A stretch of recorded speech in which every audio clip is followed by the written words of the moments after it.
In terms of just the plan in place, assuming it's safe to get this thing going, I like it. Now, I wasn't against the Arizona plan either. I thought there were ways to make that work, but this is obviously superior.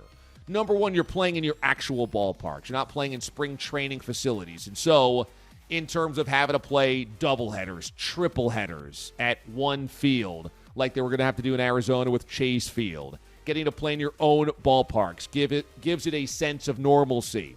It also sets it up well for television. All those spring training ballparks have real limitations in terms of the broadcast capabilities. This gives you the full gamut of broadcast capabilities as much as you can take advantage of it in the middle of what we're going through. Also, I like the idea of condensing the travel. It's not ideal to have longtime rivals in the same division also have to absorb in teams that are nowhere near their division, and obviously coming in from National League, American League, but that's okay for one season. That's okay for a year. It could set up a really interesting World Series. What happens if we got a Cubs World Series against the Dodgers? What happens if we got the Yankees versus the Mets? What happens if we got... Actually, Yankees-Mets were the same division. What happens if we got the Yankees versus the Astros?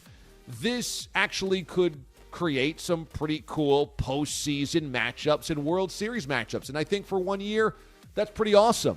And I also think that you want to make the players feel safe. And one of the things that guys pushed up against with the Arizona plan was being away from their families for a long time. They didn't want to be isolated. They didn't want to be in a bubble. They didn't want to be removed from their families for months on end, and you are preventing that with this. You're allowing them to live with their families, but also reduce the travel and be able to control some of the other variables like cross-country stuff and going from here and there, and this kind of really complicated chessboard, this quilt of scheduling that baseball always has. So overall, it's not perfect because right now nothing can be perfect. But in terms of getting the plan going in baseball played, I have to say this is by far the best plan we've seen floated yet. And for USA Today's story, you also have officials telling Bob Nightingale that they are very optimistic of getting a season in. That's good.